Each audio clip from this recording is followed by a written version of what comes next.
Sean todos bienvenidos a este programa especial del Sábado de la Creación. Hemos estado conmemorando durante toda esta semana con diversas actividades en los colegios, en la universidad y también en las distintas iglesias la Semana de la Creación. Un recordatorio de la Iglesia Adventista Mundial en el cual recordamos la Semana de la Creación al Dios Creador y nosotros también sus criaturas. En este panel y en esta mesa en la cual se generará un diálogo interesante, participan académicos destacados de nuestra querida Universidad Adventista de Chile. Y queremos destacar y reconocer a la Facultad de Teología. Queremos destacar también y agradecer a la Facultad de Educación y, por supuesto, a toda la administración de nuestra querida universidad y al Departamento de Educación de la Unión Chilena que hacen posible este programa. Queremos saludar en primer lugar a nuestro pastor Josué Espinosa. El pastor Josué es licenciado en Teología, máster en Administración, doctorando en Teología Aplicada y decano de la Facultad de Teología. Doctor Josué, sea muy bienvenido a este programa. Y muchas gracias por acompañarnos por lo demás. Queremos saludar de forma muy especial también al doctor Ramón Gilabert.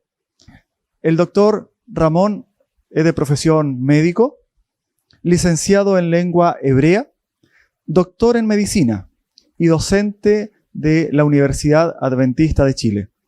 Actualmente es el director del Departamento de Metodología de la Investigación de la misma universidad.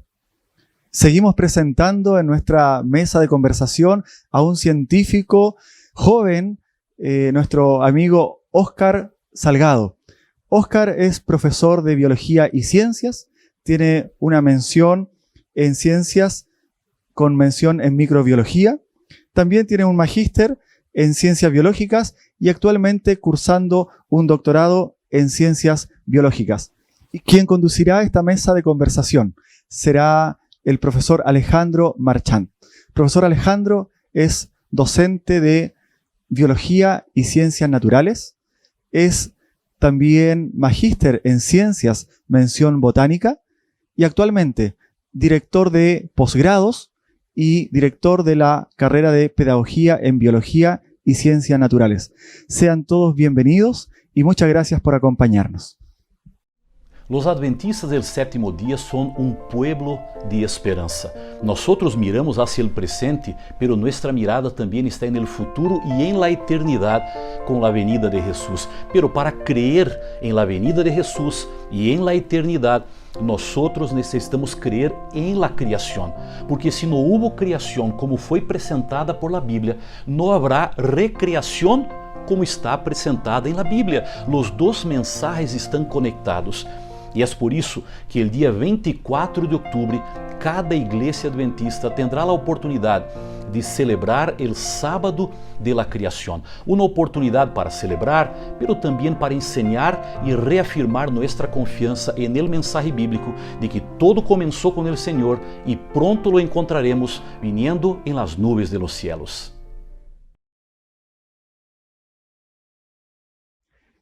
Gracias, Jorge, por la presentación y también la invitación que nos has hecho para poder dialogar en este programa tan especial que habla sobre los orígenes. Yo me preguntaba, antes de iniciar el diálogo, ¿los orígenes quiénes? ¿Mío? ¿De ustedes? No, los orígenes, cierto, de la vida. Y recuerden que estamos celebrando el sábado de la creación. Esta temática yo creo que es relevante, una temática importante, esencial para la iglesia, para la educación adventista y para todos aquellos que nos acompañan en esta tarde de escuchar este programa y esta mesa que vamos a tener de diálogo con nuestros invitados que ya fueron presentados. Yo quisiera de alguna manera contextualizar la temática. ¿Por qué se hace necesario? ¿Por qué se hace necesario hablar de los orígenes de la vida?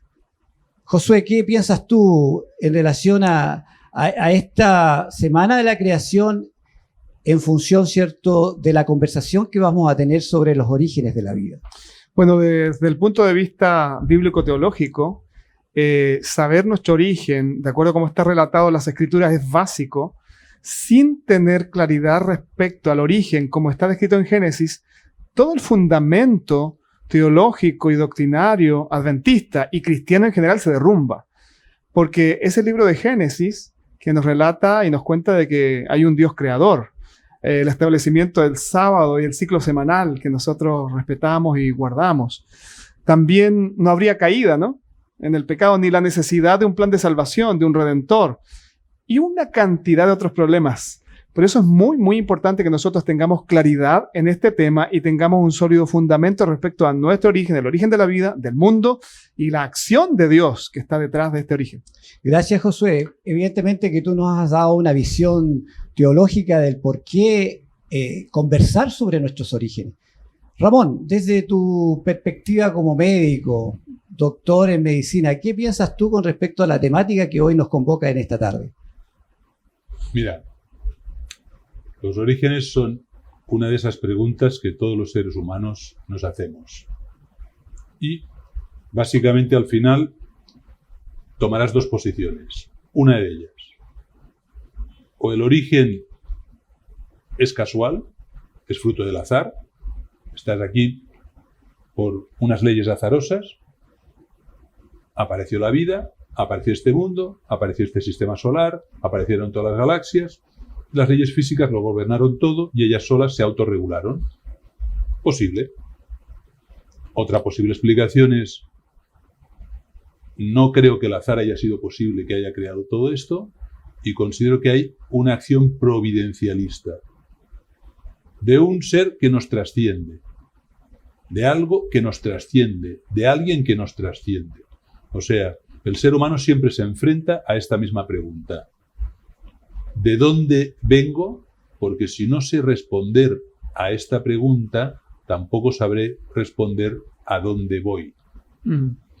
Y es por eso que siempre los seres humanos, desde Demócrito, desde Anaximandro, hasta nosotros, desde los antiguos griegos que empezaron a pensar, se han preguntado de dónde venimos. Gracias, Ramón. Interesante la reflexión que tú haces y nos contextualizas del por qué conversar sobre esta temática que yo creo que es tan relevante, como ya lo hemos señalado, para nuestros estudiantes, los diferentes colegios que están en nuestro país, pero también para nuestra membresía, la membresía de iglesia. Óscar, ¿qué puedes decirnos tú dentro de lo que ya nos ha señalado Josué y también lo que Ramón se ha referido de la conversación que vamos a tener esta tarde desde el punto de vista de un biólogo? Sí, bueno, es un tema de mucho debate. Es un tema de mucho debate en el mundo de la ciencia y permea a toda la sociedad. Y en cuanto toca a la iglesia, apunta mucho a la identidad de la iglesia. Entonces, tremendamente relevante y se tiene que abordar desde un punto de vista integral, social, religioso y también científico. Y hay argumentos biológicos muy contundentes que avalan la postura bíblica. Gracias, Óscar. Hemos hecho una introducción a la conversación que vamos a tener en esta tarde. Yo quisiera decirle a ustedes, como los que están formando parte de este diálogo, que durante el programa vamos a tener algunas preguntas. Probablemente no de aquel que está dirigiendo esta conversación, sino que de estudiantes de nuestros colegios, que ellos van a preguntar directamente a algunos de ustedes. Así que vamos a escuchar esa primera pregunta. Hola, mi nombre es Florencia y soy de primero medio del Colegio Adventista de la Florida. Y tengo una pregunta para el pastor Josué. ¿Son los primeros libros del Génesis una alegoría o son un relato histórico? Es una excelente pregunta, muchas gracias. De hecho, hay algunas personas que cuestionan la veracidad histórica de los primeros 11 capítulos del Génesis principalmente. Y respecto a eso podemos decir varias cosas. Lo primero es que el Génesis se presenta como una unidad literaria.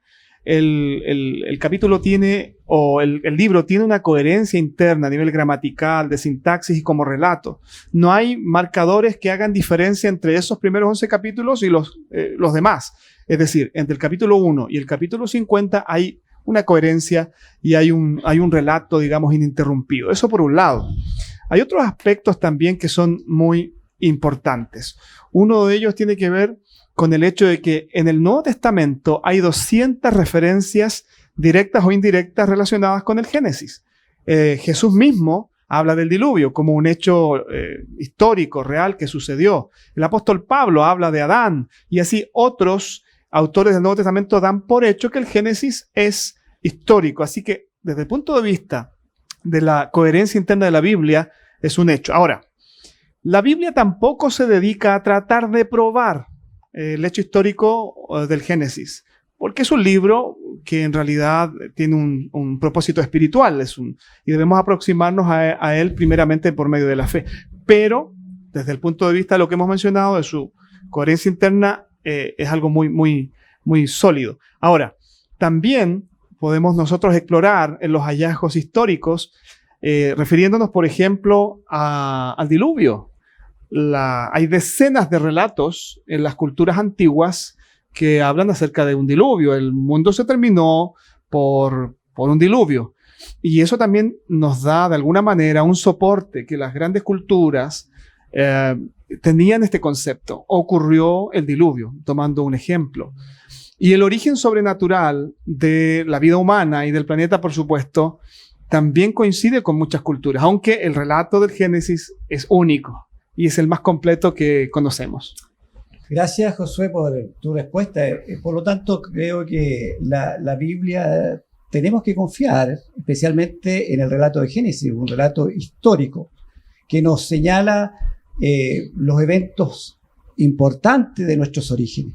Ahora, pero yo creo que podría uno pensar, bueno, ¿y dónde ocurrió la separación? Porque, Ramón, si nosotros estudiamos un poco la filosofía de la ciencia o historia de la ciencia, nos damos cuenta que los orígenes de la ciencia tienen una relevancia a la luz de las Sagradas Escrituras. Hay grandes científicos que eran fieles creyentes del relato de Génesis. Por ponerte un caso, Linneo, el padre de la nomenclatura. Ahora, hay una pregunta que un estudiante también quiere hacerte en relación a la historia de la ciencia, y específicamente la pregunta es: Hola, mi nombre es Paz Quintana y pertenezco al Colegio Adventista de Copiapó. Mi pregunta es, ¿qué o quién inspiró a Darwin para plantear el principio de la selección natural? Esta es, mira, la pregunta fundamental para entender los escritos de Darwin, de Charles Darwin. Permíteme que sea un poco prolijo. Charles Darwin es un hombre creyente en un inicio, un creyente. Él además era estudiante de teología en Cambridge. Era una persona de una familia bien aposentada, su padre era médico, de persona, digamos, con un desahogo económico notable. Y, bueno, estamos hablando de 1831, él ya ha terminado sus estudios de Cambridge, es un hombre joven, etc. Está buscando qué camino seguir en la vida. Y se le presenta la oportunidad de ir de acompañante, como caballero acompañante del capitán de barco Fitzroy, con el Beagle, para hacer una travesía por el mundo, dar la vuelta al mundo, cartografiar, tomar datos que le sirvieran para la Royal Navy y para los grandes negocios que tuvieran en esos momentos los británicos. Y su profesor que ya conocía, uno de sus profesores que ya conocía su interés por ser naturalista, por el tema de la naturaleza, dice: oye, mira, ¿por qué no te apuntas y vas con el viaje, con el Beagle y tal? Y llegan, dan la vuelta con el Beagle por el mundo, llegan hasta Cabo de Hornos, conocen a los fueguinos, estuvo en Chile visitando, y llegó hasta las Galápagos. Ahí ve los pinzones, en fin, toda esta historia que nos han explicado, ¿no? Y la gente, habitualmente, incluso los propios científicos, creen que Charles Darwin tuvo la idea del principio de la selección natural, que es el mecanismo por el que funciona la teoría de Darwin, o sea, el origen de las especies por la selección natural, será el título del libro que aparece en 1859 y que revolucionará el mundo de la ciencia de los últimos 200 años. Y obviamente todo el mundo identifica ese gran viaje, 6 años de viaje, de 1831 a 1836. Entonces los viajes no eran ninguna broma, ¿eh?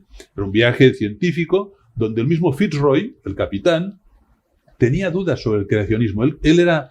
Es un momento científico en que las personas están empezando a plantearse si el Génesis es fiable, no es fiable, si es una creación, si hay una evolución. Y Fitzroy tenía ideas más evolucionistas que Charles Darwin. Y ambos dos tenían aficiones como naturalistas. El capitán del barco, Fitzroy. Vale. Total que Charles Darwin continuó con sus investigaciones, ¿no? Y en general la mayoría creen que es gracias a ese viaje, gracias a ver esa naturaleza tan variopinta y tan variada, tan distinta de unos lugares geográficos a otros, que a Charles Darwin se le iluminó la idea de la selección natural como el mecanismo por el cual funciona la macroevolución, es decir, el cambio de una especie a otra. Eso es necesario matizarlo. ¿Por qué? Mirad, cuando nosotros estudiamos la obra de un científico, el caso de Charles Darwin, lo más lógico es que nosotros debamos acudir a sus escritos. Porque Charles Darwin, si una cosa tiene, y eso hay que reconocerlo, es que fue un hombre tremendamente honesto desde el punto de vista científico. Todos sus pasos los iba detallando perfectamente en sus libros. Y afortunadamente, como es un científico del siglo XIX, de segunda mitad del siglo XIX, sus textos los tenemos al alcance de todos. Y, por ejemplo, él nos explica cómo llegó a la conclusión de que la selección natural era el mecanismo para la evolución. Y nos lo explica en su autobiografía. Permitidme que os lo lea. Es muy interesante porque siempre ir a los documentos, a los papeles originales es donde encontramos la verdad. Fijaros lo que dice Charles Darwin en su autobiografía, en la página 120. Dice así: en octubre de 1838, dice, esto es 15 meses después de comenzar mi indagación sistemática. 1836 ha terminado el viaje del Beagle, 1838 está en su casa de campo, él es un hombre, un hacendado, se puede permitir como caballero inglés dedicarse al ocio, en el sentido del ocio como la negación. El negocio sería la negación del ocio, o sea, aquella virtud que los latinos tanto aprecian, ¿no? El ocio como creación, como investigación. Y puede permitírselo. Y dice lo siguiente, muy interesante. Sucedió que leí por entretenimiento el ensayo sobre la población de Malthus. Thomas Malthus. Un concepto económico. Económico, social y político. Y comencé a estar bien preparado para apreciar la lucha por la existencia, porque acordémonos que el título de Charles Darwin es El origen de las especies por medio de la selección natural o la preservación de las razas preferidas en la lucha por la vida. Este título, ya volveremos más tarde, ya nos dice mucho qué es lo que estaba pensando Darwin.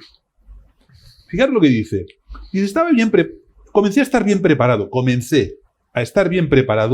para apreciar la lucha por la existencia que se da en todas partes a partir de observaciones a largo plazo de los hábitos de animales y plantas. Y de inmediato me impactó el hecho de que bajo tales circunstancias las variaciones favorables tenderían a ser preservadas, mientras que las desfavorables serían destruidas. El resultado de esto sería la formación de nuevas especies. Aquí, por tanto, por fin había una teoría con la que trabajar. Y uno dice, ¿es la observación de las plantas o es la lectura de Malthus?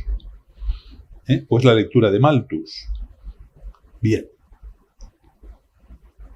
Charles Darwin en el origen de las especies por medio de la selección natural. Tomo 1 en la traducción canónica que hizo Antonio de Zulueta en 1923, que se puede conseguir perfectamente en Internet. Dice, en el capítulo siguiente se examinará la lucha por la existencia entre todos los seres orgánicos en todo el mundo, lo cual se sigue inevitablemente de la elevada razón geométrica de su aumento. Si alguien conoce las teorías de Malthus, ya se da cuenta de qué está hablando Charles Darwin. Es esta la doctrina de Malthus aplicada al conjunto de los reinos animal y vegetal. Interesante declaración de Charles Darwin. Él no encontró el principio de la selección natural en la naturaleza. Lo encontró en los escritos de Thomas Malthus, que él los creó en su ideología de la observación de la sociedad, de la observación de los flujos económicos. Y eso, que es del mundo civilizado, del mundo ya con una cultura y tal, Charles Darwin lo aplica al mundo silvestre, al mundo salvaje, al mundo natural. Y eso él le llamó selección natural. Es decir, este principio no es un principio de observación de la naturaleza, es un principio de aplicación de una teoría sociológica y económica a la vida natural. Gracias, Ramón, por esa interesante respuesta. En estos estudios que Darwin realizó y sus observaciones, leyendo su biografía, me encontré con que para él había aspectos de sus observaciones que le traían mucha preocupación. Como tú bien lo dijiste, Darwin era un estudiante de teología, su mujer era una persona muy religiosa y que de alguna manera reflejaba o trataba de inducir a Darwin en que todas sus escrituras tuvieran fuera un relato muy creíble, ¿cierto? Y responsable. Pero había un aspecto que lo señala su biografía, que era en relación a algunos órganos que tenían complejidad. Y en función de esto, Oscar, ya que tú estás en el área de la biología, quisiera que tú escucharas la siguiente pregunta que tiene un estudiante para ti en esta tarde. Hola, mi nombre es Fernanda Acevedo y soy del Colegio Adventista de Talcahuano y quiero hacer las siguientes consultas. ¿Qué motivó el desarrollo del concepto de complejidad irreductible? ¿Quién postuló la idea precursora? Qué interesante pregunta. Está muy relacionada con lo que nos habló el doctor Gilabert. Resulta de que el precursor de la idea de complejidad irreductible es Darwin. Él lo oficializa. Es una idea que ha estado siempre al observar la naturaleza. Siempre uno piensa que hay un sistema complejo que no se puede reducir, pero oficialmente aparece en el origen de las especies, porque él señala de que si se encontrara algún órgano que no se explica por cambios graduales en el tiempo, su teoría se desmorona. Pasaron muchos años para que la teoría se desmoronara, tomándose de esta idea precursora que planteó oficialmente el mismo Darwin. Y el concepto es complejidad irreductible. ¿Qué es esto? Imaginemos un auto, un vehículo, que está funcionando. Yo le puedo sacar las ventanas y lo puedo seguir utilizando como un vehículo. Sigue funcionando. Le puedo sacar el parachoque, le puedo sacar muchas piezas que tiene, la radio, el tablero, el tacómetro, etc. Va a llegar un punto en que yo, después de tanto reducir ese sistema, no lo puedo reducir más. Y queda con una complejidad funcional irreductible. Entonces, hace poco, en los años 90, si no me equivoco, Michael Behe, tomando esta aseveración de Darwin, la contrasta con el descubrimiento del flagelo bacteriano. Y él lo observa como un sistema tan finamente complejo que no se puede reducir. Yo elimino una proteína del flagelo y deja de funcionar. Es un sistema complejo y irreductible. Darwin también lo observó en el ojo. Él señala que una estructura así difícilmente se puede explicar por cambios sucesivos en el tiempo. Mediante selección natural, él señala que difícilmente se puede explicar así. Entonces, por paradójico que nos suene, la idea oficialmente precursora emerge del origen de la especie escrito por Charles Darwin. Gracias, Oscar, por esa interesante respuesta que nos das en relación a la complejidad, ¿cierto?, de nuestros órganos. Evidentemente que para Darwin fue un gran signo de interrogación no poder dar respuesta a todo este tema. Vamos a escuchar la siguiente pregunta a cargo de otro estudiante de nuestros colegios. Hola, soy Martín Villanueva y estudio en John Andrews Adventist Academy. Y les quiero preguntar lo siguiente. De acuerdo a la Biblia, ¿cuántos años tiene la Tierra? Es una muy buena pregunta. Quienes apoyan la teoría de la evolución hablan de miles de millones de años. Y hay también que establecer una diferencia, ¿no?, entre la edad de la Tierra creada, por así decirlo, desde que existe la vida, y lo que había antes, ¿no? Porque el Génesis dice que la Tierra existía, solo que estaba desordenada, vacía, oscura y estaba cubierta por aguas. Es un área, digamos, un poquito más específica. Sin embargo, la Biblia, si bien es cierto, no da una edad para la Tierra. Hay antecedentes que nos pueden ayudar a comprender su edad aproximada desde la creación sobrenatural, ¿no?, hecha por Dios. Si nosotros hacemos el conteo que nos da, por ejemplo, el texto masorético hebreo o la Septuaginta, que es una versión en griego del Antiguo Testamento, llegamos a entre 6.000 y 7.600 años, dependiendo cómo hagamos el conteo, tomando como base las cronologías bíblicas y las genealogías, ¿no? Específicamente, allí las edades de los patriarcas y los momentos históricos más importantes. Así que desde el punto de vista de la Biblia, la creación o el mundo no tendría más allá de 6.000 hasta 10.000 años podrían ser. Pero no podemos dar con exactitud esa edad. La Biblia tampoco se esfuerza en dar la exactitud de su edad porque pareciera que no es el tema más relevante tampoco. Ahí, Josué, podemos entender que la Biblia también no es un libro científico. A veces nosotros queremos hacer decir a la Biblia lo que no dice. Así es. ¿No es así? La Biblia es un libro espiritual. Tiene ciencia, tiene filosofía, tiene un poco de matemáticas, tiene historia, pero no podemos definir la Biblia como un libro de historia ni un libro de ciencia. Es un libro que atiende la necesidad espiritual y de fe de los seres humanos, pero que en un estudio honesto nosotros podemos encontrar en la ciencia, en la historia, en la arqueología, evidencia de su veracidad. Gracias, Josué. Ramón, pareciera que la edad de la Tierra es una situación de conflicto.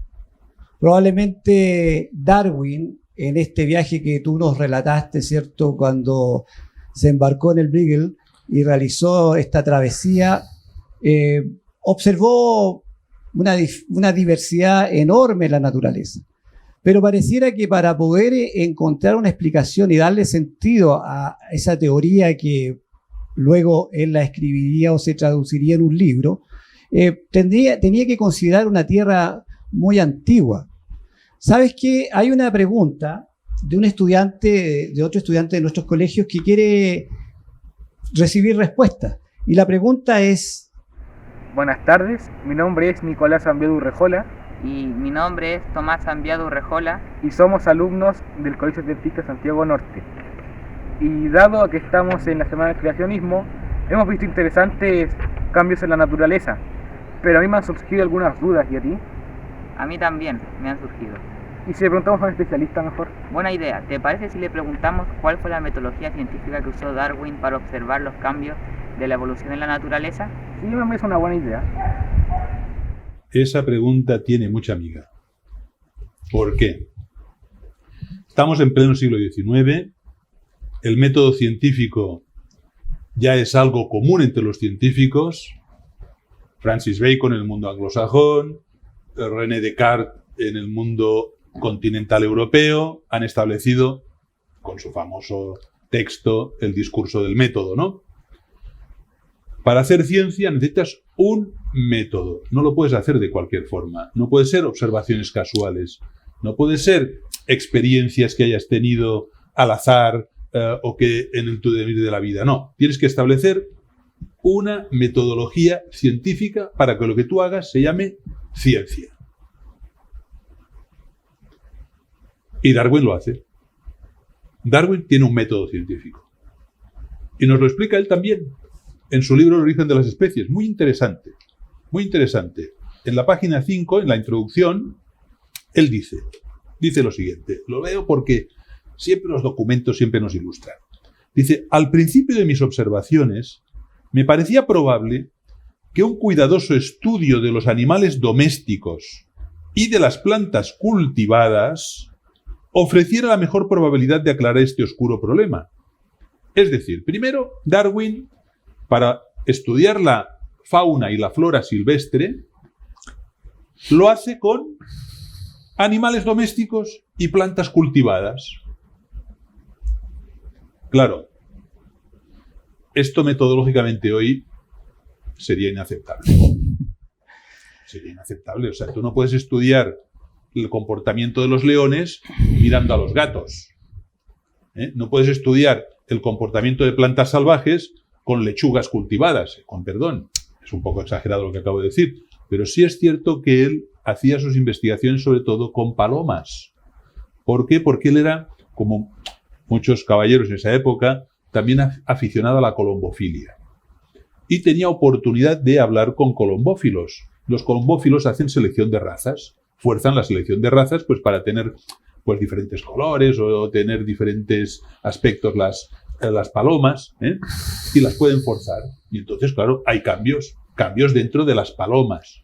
Hay una, entre comillas, o sin entre comillas, una microevolución. Seleccionada artificialmente. Claro, hay una selección artificial, no una selección natural. Cuidado, Y entonces, él nos continúa diciendo, dice, y no anduve equivocado. O sea, él estaba convencido que su metodología era la correcta.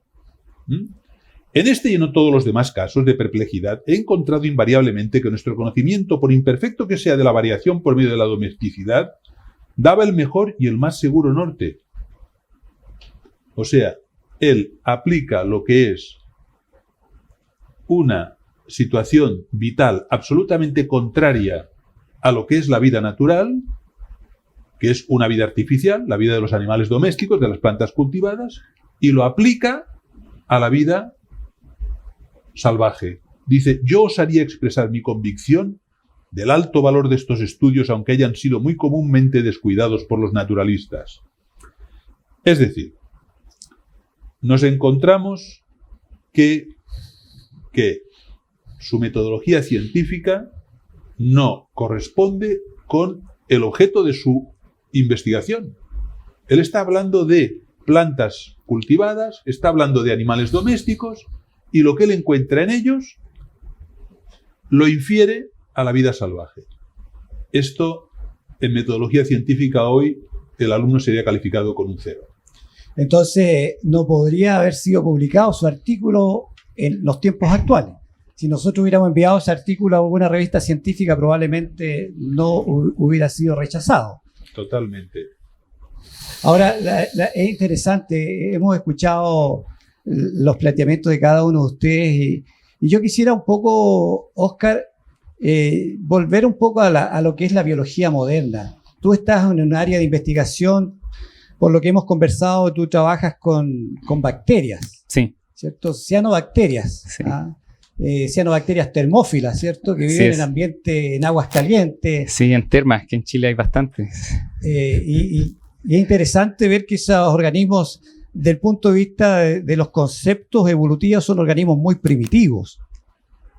Sí, porque si lo viéramos nosotros, si lo viéramos en esta postulado, ¿cierto? De que los organismos provienen de células simples hasta células, organismos complejos, evidentemente las bacterias están ubicadas muy atrás en esta tierra muy antigua. Bajo un paradigma científico actual, se las define como menos evolucionadas, entre comillas, según la filogenia. Pero, ¿qué es lo que muestra la evidencia actualmente? De que sencillamente son distintas. En función de esta complejidad que tú señalas, que probablemente desde el punto de vista de la estructura, probablemente es simple, pero desde el punto de vista de las funciones, hay funciones muy complejas que se llevan a cabo en las bacterias. Sí, tremendamente complejas. El Premio Nobel de Química de hace un par de semanas fue por un mecanismo descubierto en bacterias. Mira, y en función de eso, yo quiero que tú escuches la siguiente pregunta que te va a hacer un estudiante. Mi nombre es Benjamín Bejar Fuentialba, soy del Colegio Adventista de Temuco y quiero consultar con el señor Óscar Salgado. ¿Qué relación se observa entre el avance de la biología y el concepto de complejidad irreductible? Interesante pregunta. Llega al meollo del asunto. ¿Por qué? Porque el avance de la biología revela cada vez más complejidad. Es así de sencillo.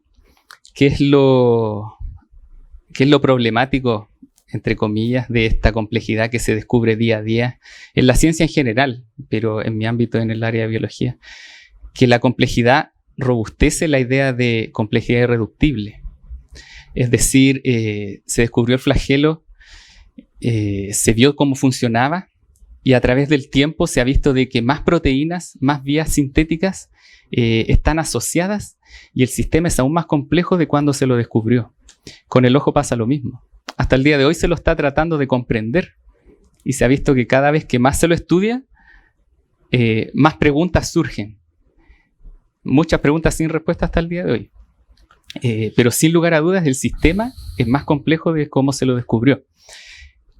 ¿Qué es lo que genera un debate que es estéril, lamentablemente estéril? El concepto de complejidad irreductible genera un debate estéril porque al observar un sistema complejo y irreductible es imposible no pensar en un diseño.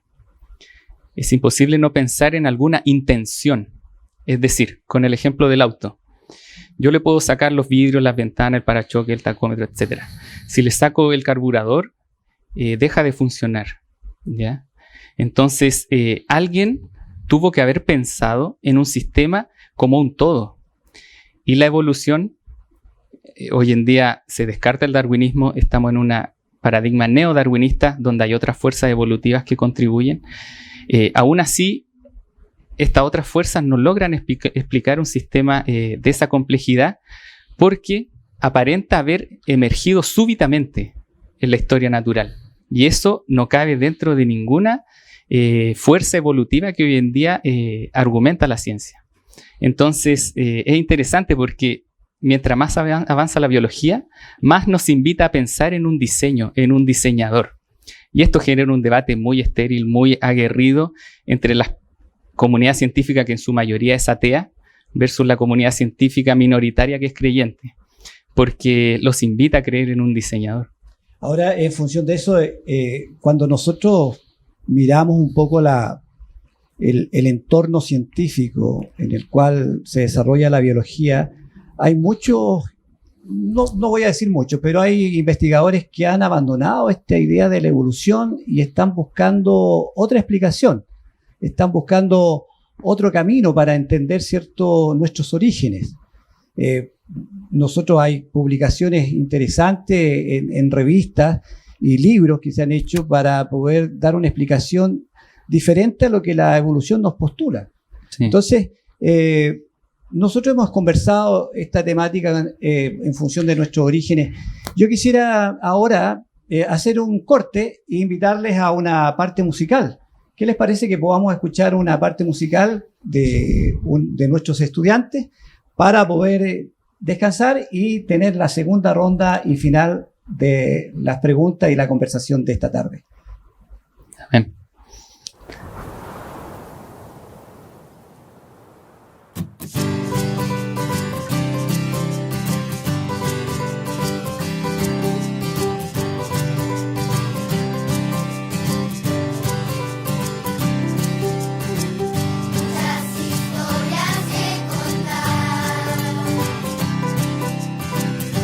Mi escuela está llena de amistad.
Agradecemos por la alabanza, este hermoso canto que hemos escuchado.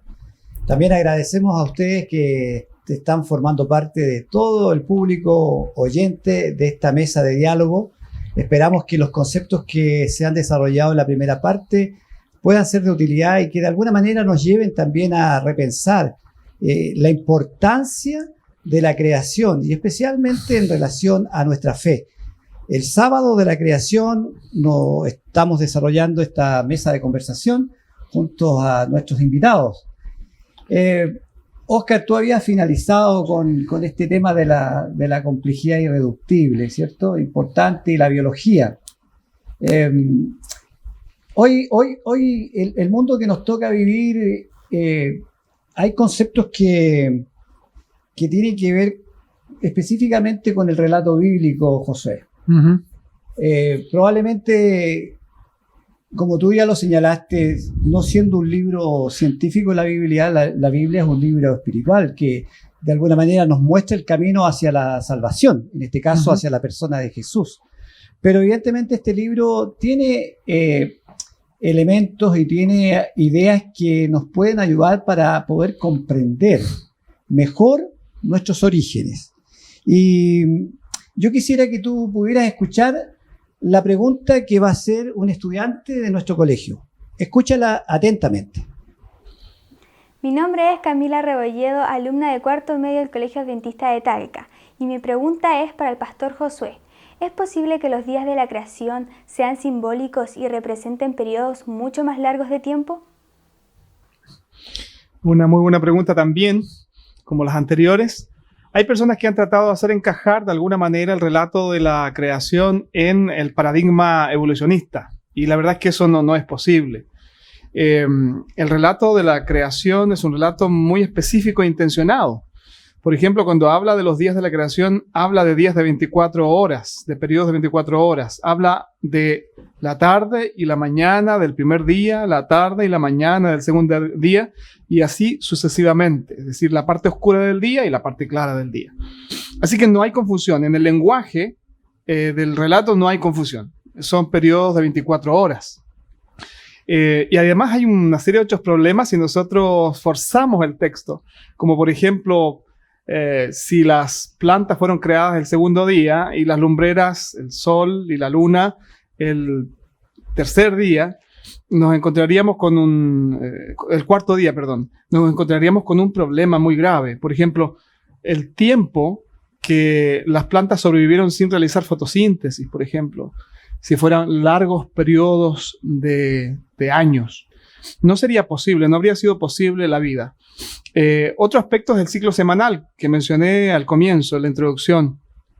Hay un ciclo semanal real que su única justificación o explicación está en el relato del Génesis, porque no hay ningún evento astronómico como la rotación de la Tierra o la traslación que dé lugar al ciclo semanal, sino solo lo que describe Génesis. Dios creó durante 6 días y descansó el séptimo día estableciendo el sábado. Entonces, bíblicamente, y también en varios aspectos científicos, no es posible. Solamente si tomamos el relato del Génesis como si no fuera real y fuera solo alegórico o simbólico, podríamos, ¿no?, dar alguna explicación y hacer encajar los conceptos evolucionistas con el relato de la creación. Por lo tanto, los argumentos entonces señalan que la literalidad del Génesis, de cada uno de los días de la creación. Ahora, ¿por qué te lo digo, Josué? Porque evidentemente dentro de lo que señalaba Ramón anteriormente, esta metodología o el método que siguió Darwin, era necesario una Tierra muy antigua, Ramón. Y ahí está el concepto del uniformismo, ¿cierto? Un concepto que se introdujo y que de alguna manera llevó a cambiar esta Tierra joven a una Tierra muy antigua. Hay un estudiante de nuestros colegios que quiere hacerte la siguiente pregunta, Ramón. Hola, me llamo Avi Allende y soy del Colegio Adventista Buenaventura y quería consultarle algo al Dr. Gelabert. ¿La teoría de Darwin es el fruto del trabajo de observación científica de la naturaleza o está mediatizada por sus prejuicios y circunstancias sociales e históricas? A ver, toda persona, muchas gracias por la pregunta, Toda persona es, como dirá Ortega y Gasset, yo soy yo y mi circunstancia. Y a eso no se escapa el científico. Es obvio. A veces nosotros quisiéramos que los científicos fueran seres químicamente puros, que solo hacen ciencia, que no están mediatizados, que no están, digamos, condicionados por sus circunstancias. Pero, desafortunadamente, eso no es así. Eso no es así. ¿Cuáles son las circunstancias de Darwin? Todas son conocidas. Estamos en la Inglaterra victoriana. El gran imperio británico está, digamos, dominando el mundo. Sinceramente es así. No hay otra. Eso no tiene mucho más recorrido que reconocerlo. Pero, además, ese imperio, ¿por qué es tan fuerte? Ha empezado hace muy poco algo que empieza en la Gran Bretaña. Es la revolución industrial. ¿Qué supone la revolución industrial? Supone que grandes masas de personas son desarraigadas de su hábitat natural, son poblaciones campesinas, en poblaciones más o menos rurales, que van a engrosar las filas de los proletarios, que vivirán en esas ciudades hacinados en una situación compleja de vida, donde habrá una enorme mortalidad infantil, materno-infantil, donde la esperanza de vida no alcanza ni muchísimo menos los 40 años, estamos hablando de 35 años más o menos, en donde el empleo infantil es intensivo. Es un poco ese retrato, si alguien ha leído las obras de Charles Dickens, por ejemplo, Oliver Twist o Los papeles del Club Pickwick, etc., lo retrata perfectamente. Es un mundo cruel. Es un mundo donde el más fuerte es el que sobrevive, entre comillas. Y curiosamente eso es lo que va a decir Charles Darwin. El más fuerte es el que sobrevive.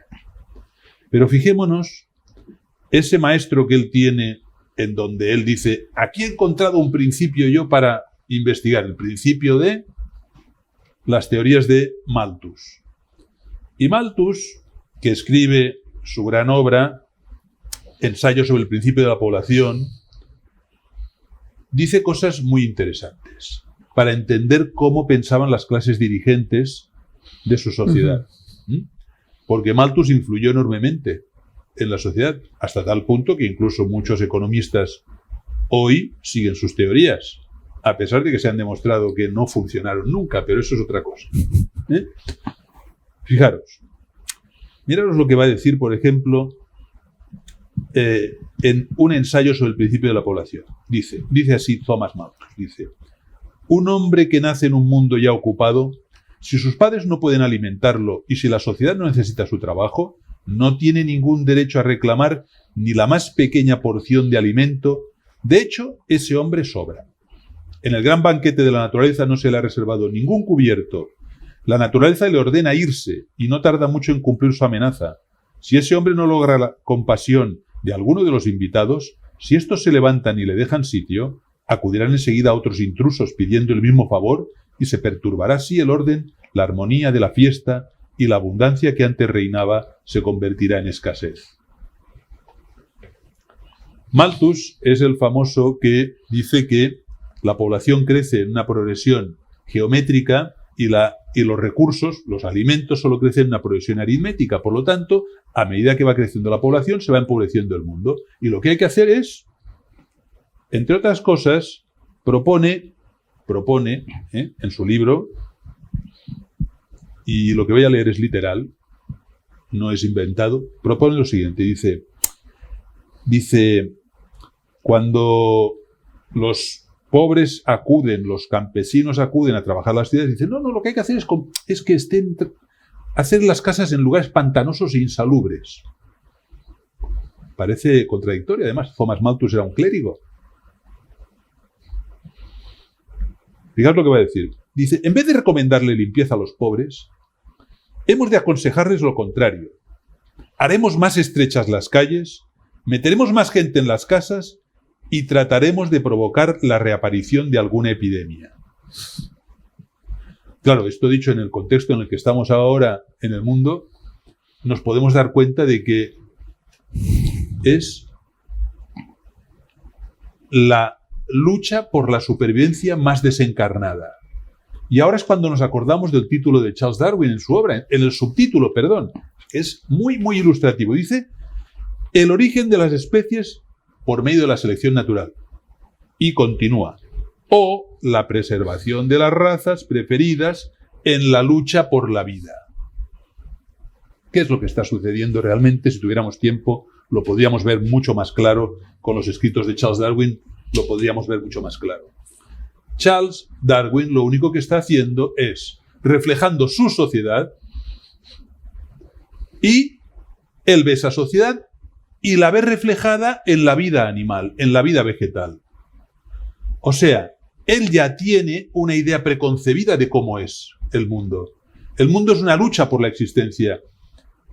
Es un mundo que está en permanente cambio para que el más fuerte se imponga, igual que sucedía en esa Inglaterra de la Revolución Industrial. Simplemente lo que está haciendo Charles Darwin es dar cobertura científica a una situación real. Es decir, las clases dirigentes de esa Gran Bretaña, de ese Londres opulento, para unos, pero no para la mayoría, evidentemente, se encuentran justificadas en su actuación. Ahora, uno podría pensar que hoy estamos bajo un escenario similar, porque cuando nosotros tratamos de encontrar una explicación para nuestros orígenes, la única posibilidad que se da, y lo vemos en los libros de texto, ¿cierto? Lo vemos en las declaraciones, convenciones, es la teoría de la evolución. No hay otra posibilidad, probablemente ese es el ambiente que estamos asistiendo hoy por hoy, ¿cierto? Un ambiente donde la sociedad, la política, el mundo científico está permeado de esta idea evolucionista. Probablemente lo mismo ocurrió con lo que tú señalas. Y en función de eso, yo quisiera también volver a retomar una idea que hoy se hace relevante, en que, Óscar, esta idea de complejidad irreductible, desde el punto de vista científico, ¿está siendo considerada? ¿Está siendo valorada? ¿Está siendo evaluada, estudiada? ¿O probablemente por no tener un apoyo dentro de lo que el planteamiento que hace los conceptos neodarwinianos no es considerado, no se toma en cuenta? ¿Qué dices tú con respecto a lo que Ramón nos señalaba, ¿cierto?, de este escenario en el cual todos desarrollamos, ¿cierto?, alguna línea de pensamiento, nos influye? Sí, ¿Cómo totalmente se ve el tema ahora de la complejidad irreductible en el escenario actual? Sí, como dijo el doctor Gilabert, la ciencia no es la misma durante el tiempo porque los científicos van cambiando sus lentes con la cual interpretan la realidad. Es una construcción social. Hoy en día es muy mal visto ser un científico creacionista. Ahora, perdona que te interrumpa, Oscar. Dígame. ¿Por qué? ¿Por qué te hago esta introducción y tomando un poco lo que decía Ramón? Porque hay un estudiante que tiene una pregunta para ti. Queremos agradecer a cada uno de nuestros estudiantes de los diferentes colegios que han participado de manera muy interesante realizando estas preguntas a nuestros panelistas. Y hoy también un estudiante de nuestro colegio quiere hacerte la siguiente pregunta. Hola, mi nombre es Juliana y soy del Colegio Adventista de Arica. Mi pregunta es, ¿por qué el concepto de la complejidad irreductible ha sido una de las más atacados por los evolucionistas darwinistas? Hola, me llamo Constanza Bosque, pertenezco al Colegio Adventista de Quilpué y mi pregunta es la siguiente. ¿Qué evidencia echaría por el suelo el concepto de complejidad irreductible? Muy bien, como mencioné, este concepto es atacado porque invita a pensar en un diseñador. Invita a pensar para los ateos en algo, para los cristianos en alguien que tuvo una intención en hacer algo para que cumpla cierta función. Eso genera muchos ataques. Por ejemplo, Michael Behe, cuando postuló el concepto, él habló de la ratonera, no sé si lo han escuchado, la ratonera, pero él lo hizo con intenciones didácticas. Para mí es un muy buen ejemplo con intenciones didácticas. Pero ¿qué es lo que pasa? Se lo saca del contexto didáctico y se lo lleva netamente al campo científico. Y se señala, por ejemplo, que yo puedo con el resorte utilizarlo para hacer cualquier otra cosa. Con alguna palanca puedo, qué sé yo, raspar algún otro instrumento. Es decir, el sistema tiene partes que me pueden servir para otras cosas. En este debate surgió una refutación oficial argumentando eso. Y Michael Behe responde también. De hecho, su artículo se llama Una respuesta a mis críticos. Y él señala, da a entender el concepto de la contextualidad de los componentes de un sistema complejo. Él menciona de que los sistemas, mientras más complejos son, sus componentes pierden contextualidad en otro ámbito, tienen una contextualidad singular. Entonces, por ejemplo, en el flagelo está compuesto de proteínas, como muchas otras estructuras celulares, pero resulta, él dice que esa proteína no me sirve para nada más. ¿Ya? Entonces, si bien es cierto, está compuesta de aminoácidos que están en el resto de la célula, su forma determina su función. Y esa forma yo no la encuentro en otra estructura.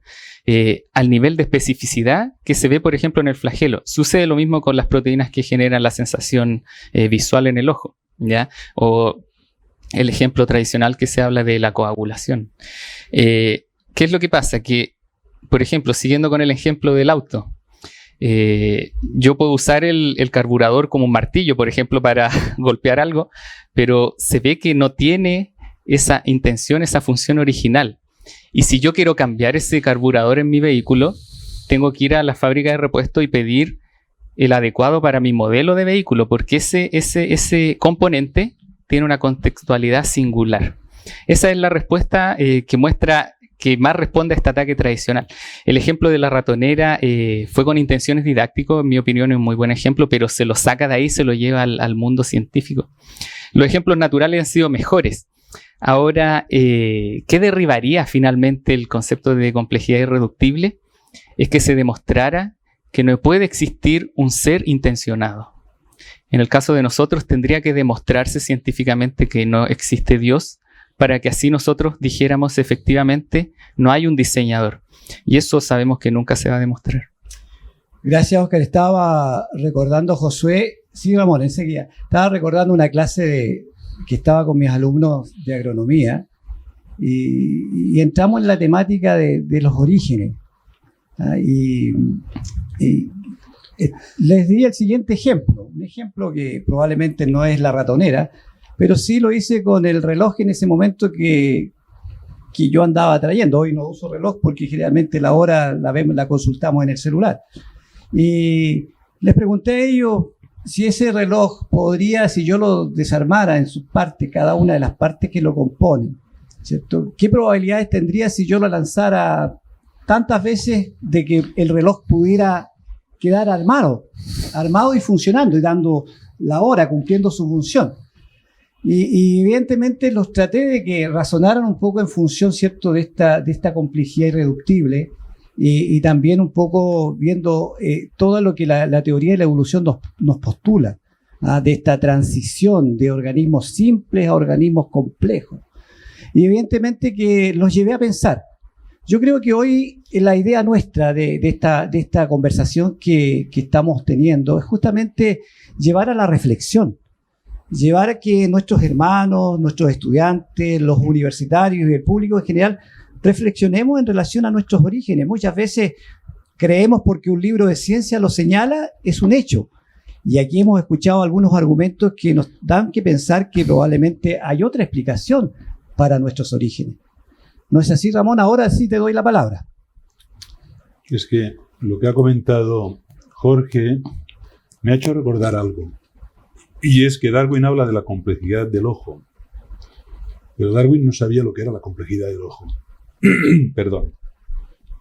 Primero, él no sabía lo que era una célula. Lo máximo que él sabía de una célula es que era como una especie de magma que había ahí, no había más. Una sopa. Pero supongamos por una posibilidad remota, pero como aquello que cuando a veces me preguntan, a veces a mí los alumnos me preguntan, profe, ¿esto sería posible? Posible sí, pero probable es difícil. Porque posible Posible puede ser posible todo. Que tuvieras un ojo perfectamente funcionante. O hay una serie de mutaciones, cambios, tienes un ojo perfectamente funcionante. ¿Y qué tienes con esto? No tienes nada. No tienes nada. Porque esto es como si tú tuvieras una cámara fotográfica o una cámara de vídeo y tuvieras la óptica. Muy bien. ¿Y con la óptica qué haces solamente? Necesitas algo para grabar lo que esa óptica está captando. Y si tú no tuvieras tu región occipital funcionando correctamente, tú no verías nada. O sea, tú puedes tener un ojo perfectamente sano, que si tú tienes un accidente cerebral o un accidente, un traumatismo cerebral en tu zona occipital, no vas a ver nada. O sea, tiene que haber una sintonía entre tu ojo y tu cerebro. Si no, no hay nada. Es decir, si yo acepto que por evolución azarosa,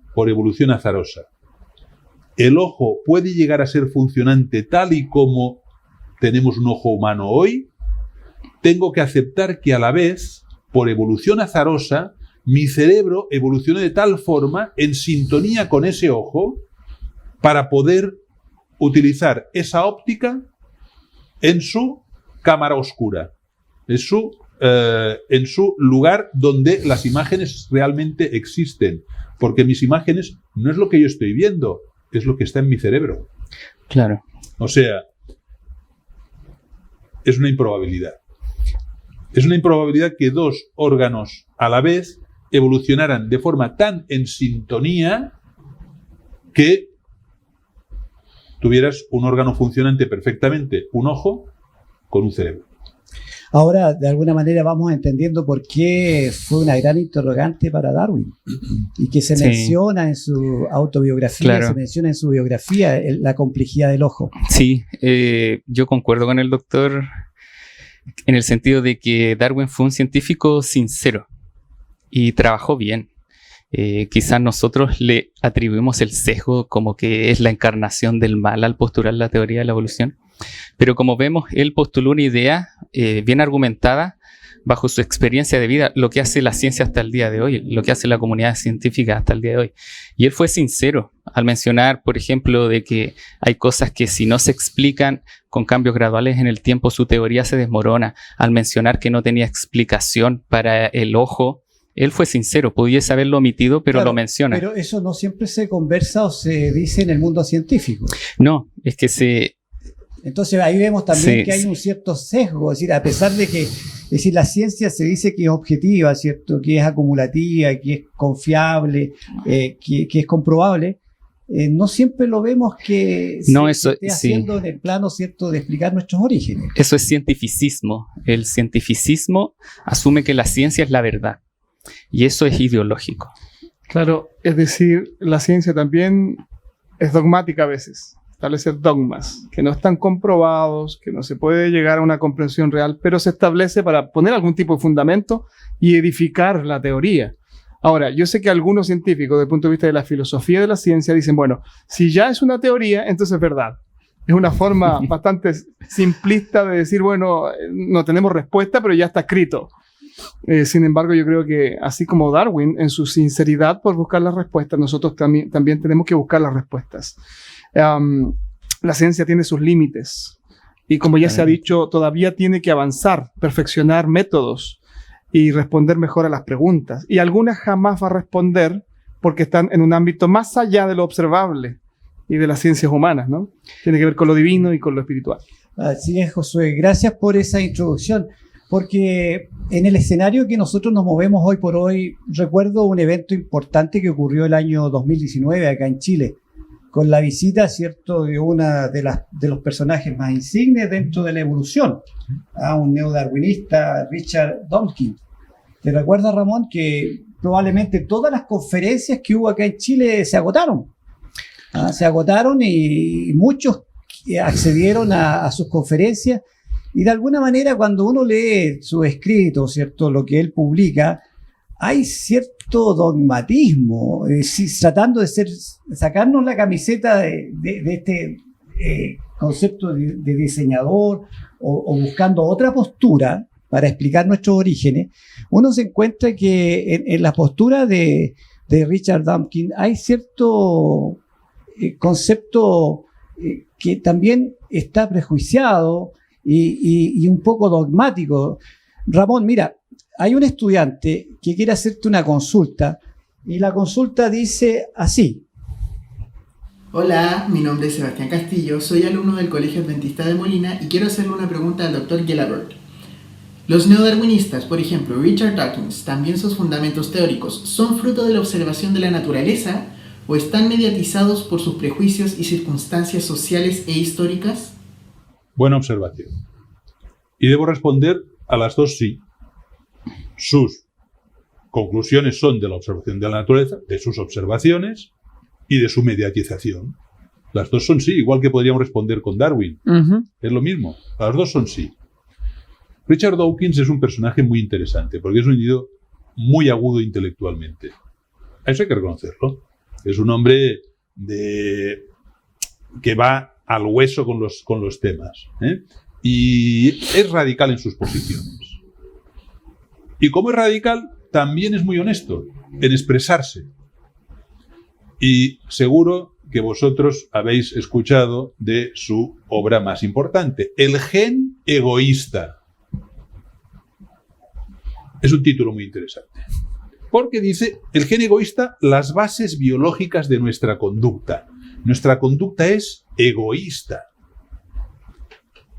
¿Esto dónde se lo habrá sacado Dawkins? Ya lo explicaré después. También lo sacó de un economista. Pero fijémonos bien que él, cuando escribe su libro, está escribiéndolo hacia los años 1990, la década de los 90 más o menos, ¿eh?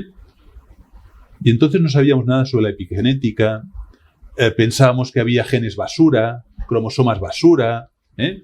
Un poco eso me recuerda cuando yo era estudiante de medicina, cuando hablan de los elementos vestigiales, o sea, ¿para qué sirven las amígdalas? ¿Para qué sirve el apéndice vermiforme? El apéndice vermiforme es, seguro que todos vosotros habéis escuchado, que a alguien lo operaron de apendicitis, ¿verdad?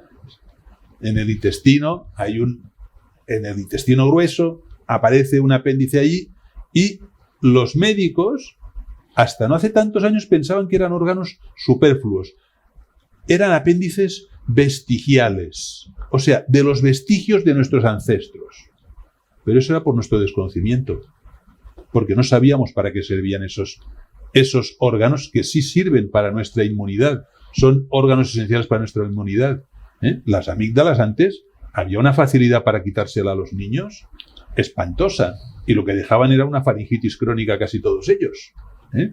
Incluso el ejército alemán en la Segunda Guerra Mundial, a los que iban en submarinos, a los marinos submarinos, los operaban de apéndice sistemáticamente para que no les diera un ataque de apendicitis, que es una enfermedad relativamente común entre la gente joven, en el submarino, porque si no hubiera sido una situación en que acabas pues con la muerte, una peritonitis y mueres. ¿Por qué? Pues porque ¿para qué sirve el apéndice? Lo quitamos y ya está. Y nos ahorramos un problema. No. Igual que no había genes basura. No había nada de eso. ¿Eh? No había nada de eso. Y él construye su teoría del gen egoísta en ese contexto. Sí. En ese contexto. Igual que Darwin construye su teoría sin conocer las teorías de Pasteur, los descubrimientos de Pasteur, de que no existe la generación espontánea. Sin la generación espontánea no hay evolución. No conocía tampoco las leyes de Mendel, si no, no hubiera podido realizar sus investigaciones. Y Richard Dawkins también se encuentra con esta situación. Y, de nuevo, veamos lo que dice él en su libro. Interesante, ¿eh? En el gen egoísta, las bases biológicas de nuestra conducta. Dice lo siguiente en su libro, dice: el planteamiento de este libro es que nosotros, al igual que todos los demás animales, somos máquinas creadas por nuestros genes. De la misma manera que los prósperos gángsters de Chicago, nuestros genes han sobrevivido en algunos casos durante millones de años, en un mundo altamente competitivo. Esto nos autoriza a suponer ciertas cualidades en nuestros genes. Argumentaré que una cualidad predominante que podemos esperar que se encuentre en un gen próspero será el egoísmo despiadado. Esta cualidad egoísta en el gen dará normalmente origen al egoísmo en el comportamiento humano. Esto hoy no sé quién lo puede sostener, sinceramente. Pero ¿de dónde habrá sacado Richard Dawkins esta idea del egoísmo? Y seguro que en cuanto pareciera ser una idea muy científica, ¿cierto? Desde luego puede ser científica, pero no del orden de las ciencias naturales. Ciencias naturales, exacto. En cuanto os diga el nombre, inmediatamente lo vais a asociar. ¿Verdad que antes hemos encontrado a Charles Darwin, Thomas Malthus? Pues ahora vamos a encontrar a Richard Dawkins, ¿con quién? Adam Smith. ¿No os ha recordado ya lo del gen egoísta, algo de las teorías de la riqueza de las naciones, etcétera? Adam Smith no es por la benevolencia del carnicero, del cervecero y del panadero que podemos contar con nuestra cena, sino por su propio interés. Las ideas del mercantilismo de Adam Smith las recoge Richard Dawkins en su texto de El gen egoísta. Ese es el comportamiento humano. ¿De qué hablaba Adam Smith? Adam Smith no es solamente un economista, es un filósofo. Es un filósofo y un individuo que trabajó mucho con la filosofía moral, la ética. Y esa es la filosofía de Adam Smith. Es el egoísmo del ser humano el que hace progresar a la economía. Y Richard Dawkins bebe de esas fuentes y sin problemas lo aplica a los genes, a una materia orgánica que no tiene cerebro, que sepamos. O sea, el egoísmo nace, que sepamos, en el ser humano, en un animal, ¿no? Un perro y otro perro, hay un pienso allí, y el perro más grande, ¿qué hace? Le ladra al otro, le muerde al otro para quedarse con el pienso, ¿no? Con la comida. Eso puede existir en los seres vivos, pero ¿eso está en los genes? ¿Quién lo ha demostrado? Nadie. Es una teoría social que él aplica y que pudo aplicar porque no sabía nada todavía de que eso que él llamaba genes basura y tal, y cromosomas basura, eso no es verdad.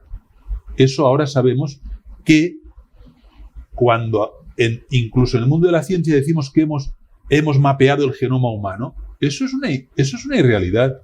Nosotros solo hemos mapeado los genes que están codificados, pero todo lo demás que está alrededor de la epigenética, que es muchísimo más que nuestros cromosomas, eso en absoluto sabemos todavía casi nada de ello. Ramón, sí. Tú has mencionado una palabra importante que hoy por hoy está desarrollándose y hay mucha investigación en relación a la epigenética. Si vemos nosotros como iglesia siempre hemos sostenido la dieta, la alimentación saludable. Y hoy está demostrado, hay publicaciones que demuestran, ¿cierto?, que la alimentación influye sobre la información genética, la manifestación de alguna enfermedad o que esta se presente o no se presente. Y la epigenética, yo creo que hoy también nos está ayudando a entender algunos aspectos que tienen relación con poder comprender que hay otra explicación para nuestros orígenes. Yo creo que la epigenética nos puede dar para otro diálogo, pero brevemente, Óscar, en relación a la epigenética, ¿con qué te has encontrado tú en relación a tus estudios? Sí, bueno, no es mi especialidad, pero como dice el doctor Gilabert, la mayoría de nuestro material genético no se le conoce una función. Que eso no quiere decir que no la tenga. ¿Qué es lo que se ha visto hasta el día de hoy? Que la epigenética colabora mucho en el almacenamiento de información a nivel espacial. El DNA no solo guarda información a nivel lineal en su secuencia de nucleótidos de bases nitrogenadas, sino que dónde están. ¿Dónde están los genes ubicados en el espacio? La epigenética contribuye con eso. ¿Cuál es el problema? Que ya se están alcanzando los límites. Es decir, ¿cómo analizar esa cantidad de datos? Está fuera de la capacidad humana, a pesar de que en Europa hay unos clústeres gigantes de procesamiento de datos, todavía no da. Y eso es lo que está pasando en una célula, ¿me entiendes? Así como el universo es infinito hacia arriba, también se está viendo que es infinito hacia abajo, por decirlo así, en lo macro y en lo micro. Es muy interesante lo que observó el doctor Gilabert, porque el hecho de que una teoría se base en observaciones naturales que pueden ser correctas y que funcione y que incluso se hagan predicciones correctas, no significa que la teoría es verdad ni que sea correcta. Clifford Goldstein, en su libro El bautismo del diablo, menciona él que se navegó por siglos mirando las estrellas bajo un paradigma de que las estrellas giraban alrededor de la Tierra, que era el centro del universo. ¿Se navegaba? Sí, funcionaba. ¿La teoría era correcta? No lo era. ¿Ya? Y pasa lo mismo hoy en día. A veces pensamos que por el hecho de tener evidencias que son muy convincentes, pensamos que la teoría es irrefutable y no es así. Para entender esto hay que tener cierta humildad y, bueno, me llama la atención que el cristianismo nos ofrece un camino de la no competencia, del no al ego, totalmente contrario al que se observa en un mundo de pecado, ¿cierto? Gracias, Oscar.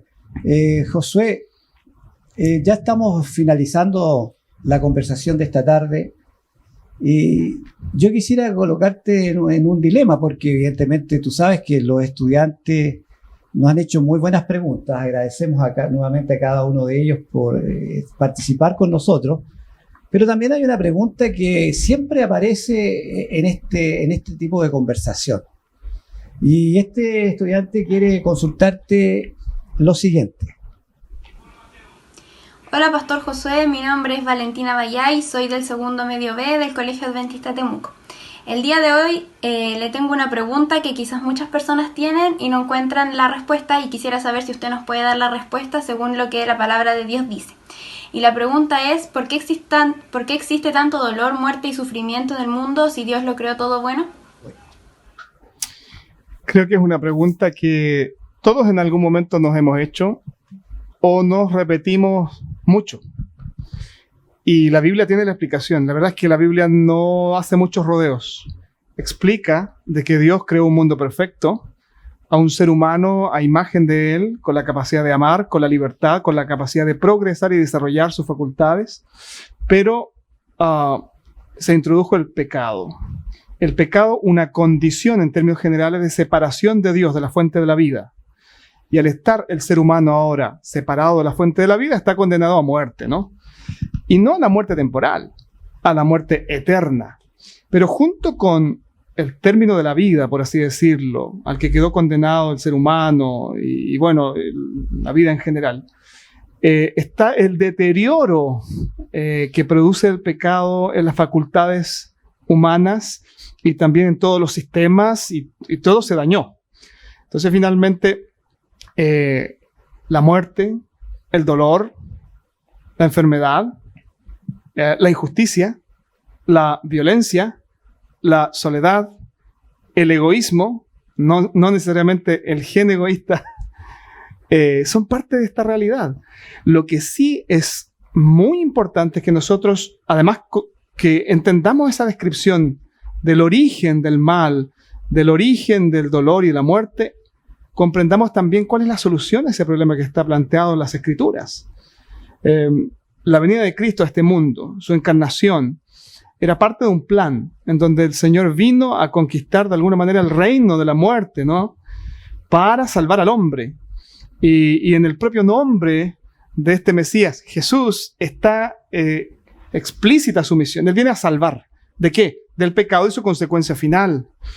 Y viene a mi mente, entre los muchos textos maravillosos que hay en la Biblia que nos dan esperanza y nos muestran la solución que Dios obró para liberarnos de esta condenación, viene a mi mente Apocalipsis capítulo 21, versículos 4 en adelante, donde nos describe una nueva realidad, la regeneración de todas las cosas, el volver al punto cero, ¿no?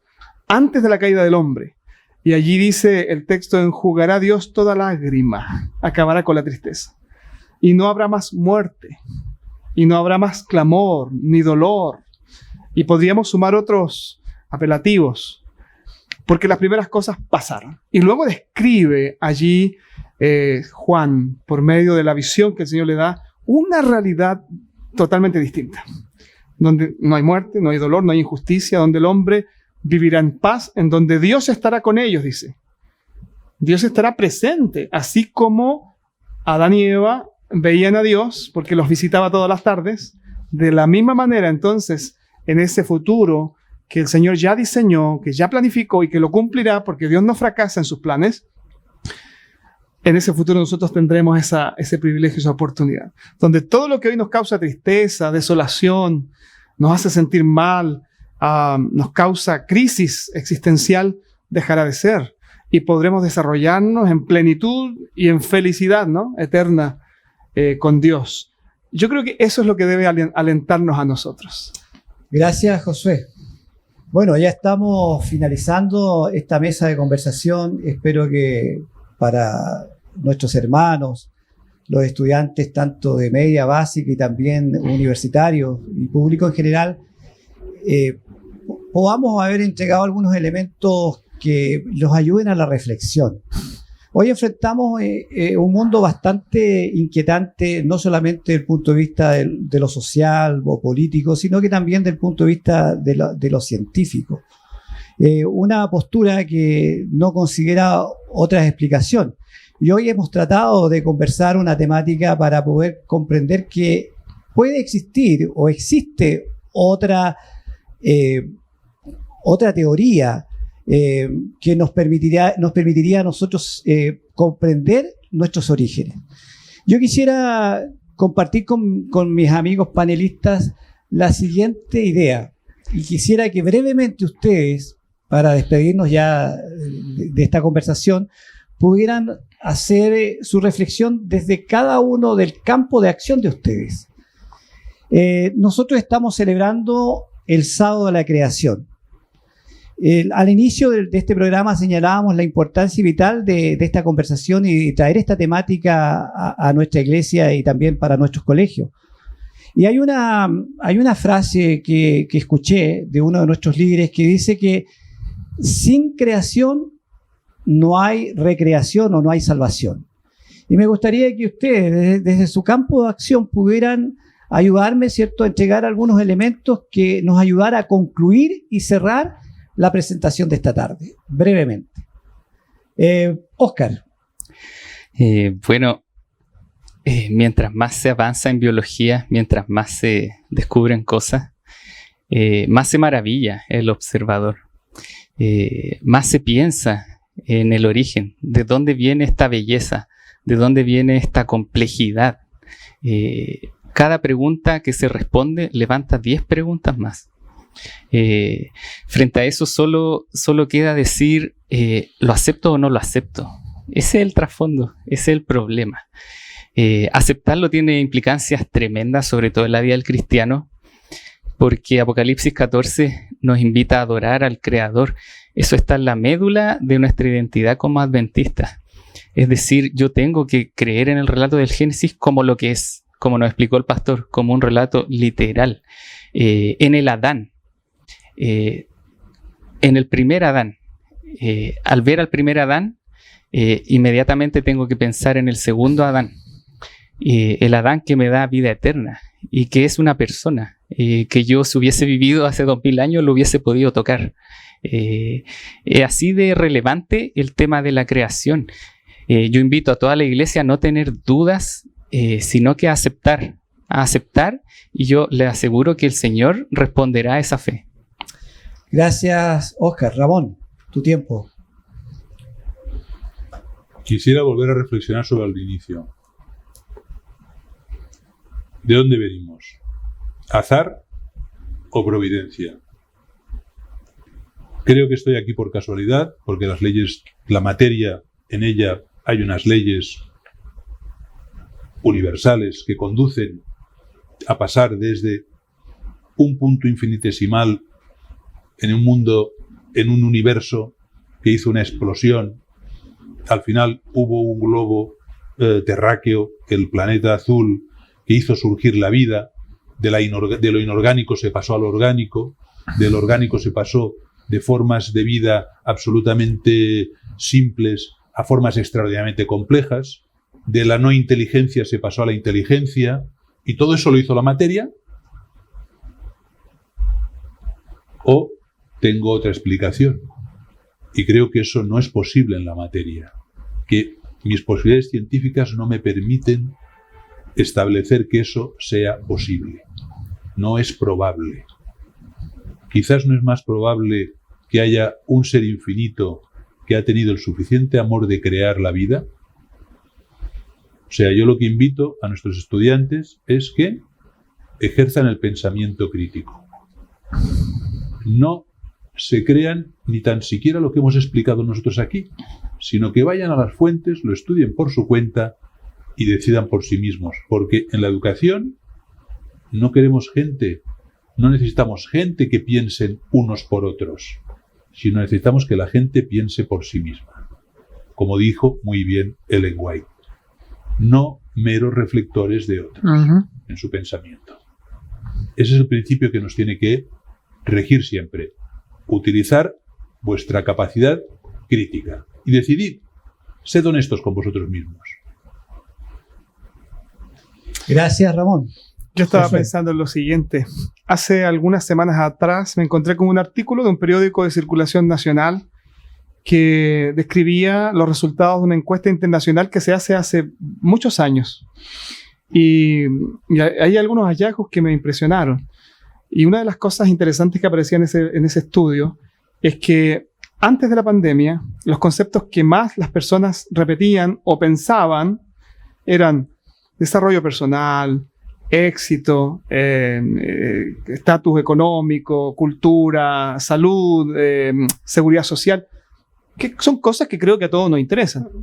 Pero comenzada la pandemia, se aplicó la encuesta también después de unos meses, y la gente estaba pensando en otras cosas.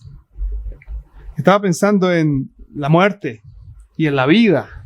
Estaba pensando más en la familia y el futuro. Y por primera vez en ese estudio, las personas mencionaron una palabra que nunca había aparecido en ese estudio por muchos años que se había aplicado. La palabra Dios. Y entonces, ¿cómo aparece esto? Lo que pasa es que el ser humano es el mismo de siempre. No hemos cambiado. Tenemos las mismas necesidades. Y en los momentos de crisis tendemos a volver a lo esencial. ¿De dónde venimos? De la mano del Creador.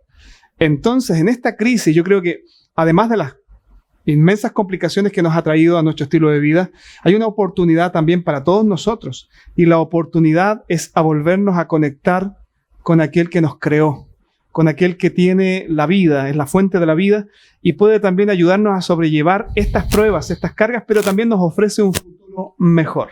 Si nos reenfocamos en Dios, si basamos nuestra confianza en Él, seguramente nuestra vida será una vida con luz, con esperanza y con una proyección de eternidad. Gracias, Josué. Gracias, Ramón. Gracias, Oscar. Queremos agradecer también a la audiencia y esperamos haber cumplido con nuestro objetivo de llevarlos a la reflexión, que sin creación no hay salvación. Olá, amigos y hermanos de Chile, de la Iglesia Adventista, de la UNACH, nuestra universidad, y de las escuelas adventistas. Yo gostaria de enviar un saludo para ustedes pelas celebraciones del sábado de la creación. La creación es un aspecto muy importante de nuestra creencia. La creación aparece en el comienzo de la Biblia, en el libro de Génesis, atraviesa todo el Antiguo Testamento, el Nuevo Testamento, y va a resonar en el Apocalipsis 14, versículo 6, diciendo: Temei a Dios e dai-lhe glória, pois vinda é a hora de su juízo, e adorai aquele que fez el cielo, la tierra e las fontes das águas. Portanto, é um dia de uma grande celebração. Deus fez o mundo muito hermoso para nós. Ele pediu para que cuidássemos dele. Portanto, reúna seus amigos, sua comunidade, seu pequeno grupo, sua igreja, e vamos celebrar juntos no dia do Criador, el sábado de la creación. Un grande abrazo para ustedes.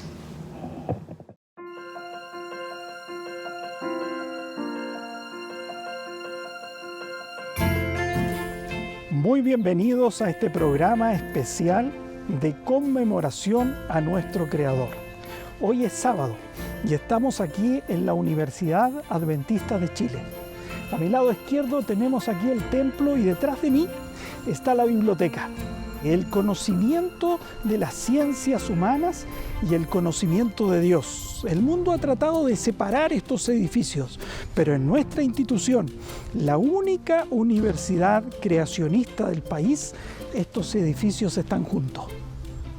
Permítame contarles que en el segundo piso de este edificio de biblioteca tenemos el Centro de Recursos de Creacionismo. Pero aquí, en este lugar, hemos querido comenzar este saludo porque a mis espaldas se encuentra el fósil más importante de este centro. Sí, aquí a mis espaldas, este árbol. Este árbol, por muchos científicos durante años, fue considerado un fósil. Sus hojas se encontraban fosilizadas y los estudiosos consideraban que la forma de esta hoja era el inicio de la vegetación, que tendrían que haber pasado millones de años para que esta hoja se haya desarrollado y llegara a ser como las otras hojas que hoy nosotros vemos. Pero en 1943, un biólogo que caminaba por un valle en la China, de repente se encontró con un bosque lleno de estos árboles. Y maravilla de maravillas, el fósil estaba vivo. El árbol no había muerto. Y según los años que ellos le daban a esta hoja, resulta que no había evolucionado en nada. Y esto nos muestra que el mundo no era tan antiguo como muchos parecían creer. Queridos amigos, les invito a ir a conocer un poco más acerca de este Centro de Recursos Creacionistas. ¡Vamos!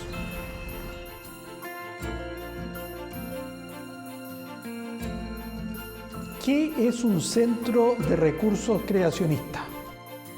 El nuestro es liderado por la Facultad de Teología de la Universidad Adventista de Chile y forma parte de una serie de 5 centros que tenemos en Sudamérica, todos ellos con el objetivo de poder estrechar este diálogo entre la teología y la ciencia. En estos centros es un espacio en el cual están invitados todos los que quieran asistir para dialogar, estudiar, investigar temas con relación al origen de nuestra tierra. Gracias a la colaboración de profesores, alumnos y amigos de nuestra institución, hemos podido ir coleccionando algunos fósiles realmente interesantes. Así que desde ya les invitamos a venir y conocer parte de esta colección valiosísima que tenemos en nuestra universidad.